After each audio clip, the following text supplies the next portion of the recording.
ছিল।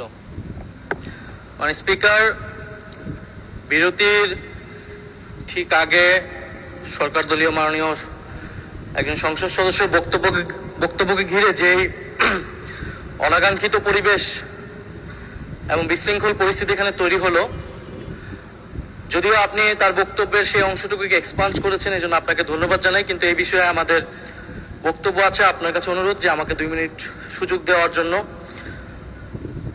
মাননীয় সংসদ সদস্য উনি বিভিন্ন সময় বক্তব্য দেন, আমরা মনোযোগ দিয়ে ওনার কথা শুনি।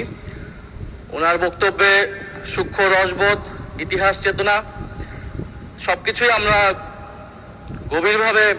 মাননীয় সদস্য, আপনি কি কথা বলতে চাচ্ছেন? জি মাননীয় স্পিকার। আচ্ছা, অসংখ্য ধন্যবাদ। ওনাকে 2 মিনিটের জন্য দেয়া হোক প্লিজ। কিন্তু মাননীয় স্পিকার, আজকে উনি ওনার বক্তব্যে যা বলেছেন তা আসলে সংসদীয় রীতিনীতি এবং আমাদের সাংবিধানিক অধিকার সকল কিছু সীমাকে অতিক্রম করে গিয়েছে। উনি ওনার বক্তব্যে প্রথমত সংসদের বিরোধী দলীয় উপনেতা ওনার স্ত্রীকে নিয়ে উনি কটাক্ষ করেছেন। মাননীয় স্পিকার, ওনার সাথে ওনার ব্যক্তিগত সম্পর্ক থাকতে পারে, ব্যক্তিগত ইতিহাস থাকতে পারে, কিন্তু সেটাকে সংসদে এনে যেভাবে কটাক্ষ করা হলো মাননীয় স্পিকার, এটা অমার্জনীয় অপরাধ বলে আমরা মনে করছি।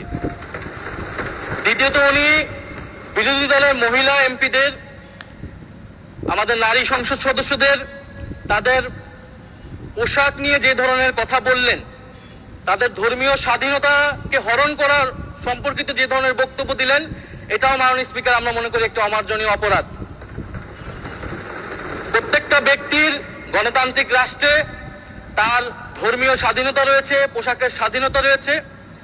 উনি একজন সংসদ সদস্য হিসেবে সেই স্বাধীনতাকে লঙ্ঘন করে এই ধরনের হীন বক্তব্য দিয়েছেন, ওনার হীন মানসিকতার পরিচয় পেয়েছে। এবং আমরা মনে করি উনি ওনার বক্তব্যে একটি বর্ণবাদী আচরণ মাননীয় স্পিকার বহিঃপ্রকাশ পেয়েছে ওনার বক্তব্যের মাধ্যমে।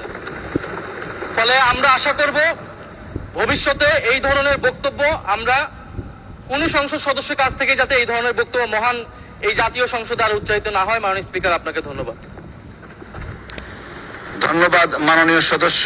আপনি সর্বশেষ যে কথাটা বললেন সেটা আমি বলেছি এবং